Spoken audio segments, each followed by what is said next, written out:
Assalamualaikum warahmatullahi wabarakatuh. Perkenalkan, nama saya Fidea Rofika, NIM H1B11914. Di sini saya akan menjelaskan jawaban UAS mata kuliah Politik Lingkungan dan Sumber Daya Alam dengan dosen pengampu Bapak Moh Arif Rahman SIP MIPOL. Dari pertanyaan nomor 1, apa pengertian dari tipologi politik lingkungan dan ekologi politik? Di sini ada kutipan yang menyiratkan bahwa pemerintah memiliki kapasitas yang luar biasa, tetapi belum tentu dapat menyelesaikan pekerjaan dengan mudah. Seperti agenda pembangunan berkelanjutan, Indonesia memiliki sumber daya alam yang melimpah, baik dari kekayaan tambang maupun keanekaragaman hayati. Di balik kekayaan tersebut tersimpan tantangan besar yang harus dijawab, yaitu desain konstruksi politik lingkungan di Indonesia. Konstitusi Republik Indonesia menyatakan bahwa kekayaan alam Indonesia digunakan sebaik-baiknya bagi kemakmuran masyarakat secara berkelanjutan. Pengertian dari politik lingkungan di sini, politik mengenai pengelolaan sumber daya alam. Di sini pemerintah harus mendesain kebijakan yang tepat di dalam menangani masalah lingkungan, dan politik lingkungan menawarkan berbagai opsi dan alternatif yang dapat diambil dalam menangani pengelolaan sumber daya alam. Di sini agar dapat mendesain kebijakan yang tepat, di sini ada menawarkan model proses kebijakan yang terdiri dari 6 tahap, yaitu 1. Agenda setting, 2. Aturan formulation, 3. Aturan legitimation, 4.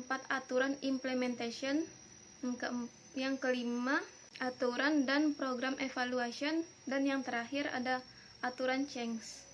Selanjutnya ada pengertian ekologi politik. Ekologi politik adalah cabang ilmu yang mempelajari aspek-aspek sosial politik terhadap lingkungannya. Tujuannya bukan hanya untuk menjelaskan fenomena perubahan lingkungan, namun juga mereformulasikan kebijakan pengelolaan terhadap lingkungan tersebut. Untuk pertanyaan yang kedua, apa itu trickle down effect atau trickle down ekonomi? Di sini trickle down effect itu terjadinya fenomena atau kejadian yang memberikan efek positif dan negatif pada ekonomi, sosial, dan politik. Ketika keuntungan ekonomi diperoleh oleh masyarakat golongan atas, diharapkan akan memberikan dampak positif pada masyarakat di lapisan bawah atau golongan bawah. Trickle down effect di sini menyatakan bahwa jalan terbaik untuk mendorong pertumbuhan perekonomian negara adalah dengan membiarkan orang kaya atau pemilik modal berkembang, sementara pemerintah merelaksasi kebijakan ekonomi yang menguntungkan mereka, bukan kelompok masyarakat menengah ke bawah. Kebijakan dari pemerintah tersebut dari sisi perpajakan dapat berupa pemotongan pajak keuntungan, keringanan pajak penghasilan perusahaan atau PPH, penurunan tarif pajak individu pada golongan orang kaya, dan pelonggaran peraturan bisnis serta intensif pajak yang menguntungkan masyarakat golongan atas atau pemilik modal. Di sini juga pemerintah mulai melakukan ekonomi kerakyatan dengan industri kecil dan menjalankan perekonomian dari bawah ke atas atau yang bisa disebut dengan bottom up. Untuk pertanyaan yang ketiga, jelaskan maksud dari kutukan sumber daya alam. Kutukan sumber daya alam adalah suatu paradoks yang dikenal dengan ilmu ekonomi ketika negara-negara yang memiliki kekayaan sumber daya alam ternyata justru memiliki kesejahteraan masyarakat yang buruk, serta pertumbuhan ekonomi yang lebih rendah dan dibandingkan dengan negara-negara lainnya. Adanya kutukan sumber daya alam juga terjadi di provinsi-provinsi Indonesia. Penyebab terjadinya kutukan sumber daya alam antara lain karena korupsi pada birokrasi pemerintahan, masalah kapasitas dan integrasi kepala daerah, dan masalah dalam perizinan.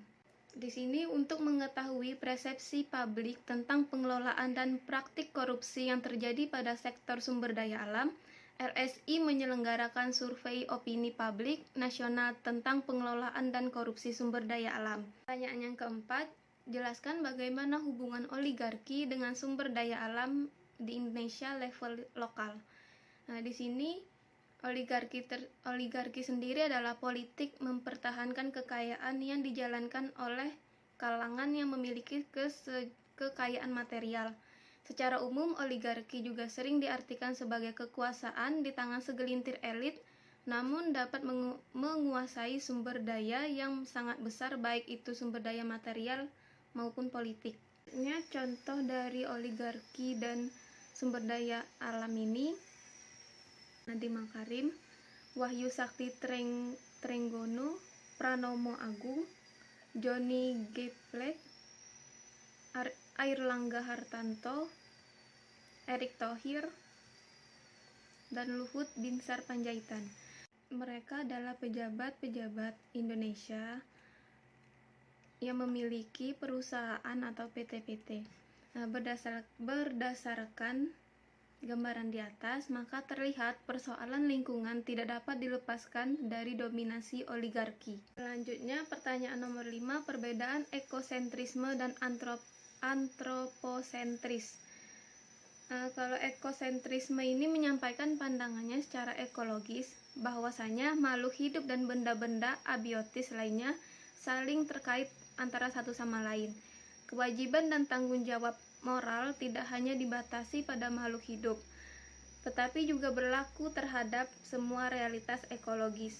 Sedangkan antroposentrisme adalah sebuah pandangan atau anggapan bahwa manusia di sini adalah pusat dari semuanya.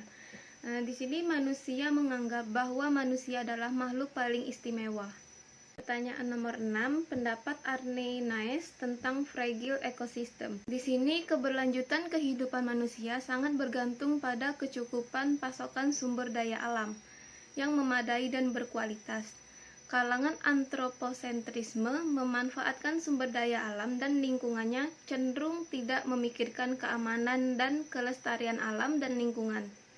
Kondisi ini telah membawa lingkungan dunia ke arah yang semakin rapuh atau yang disebut dengan fragile dan semakin kritis.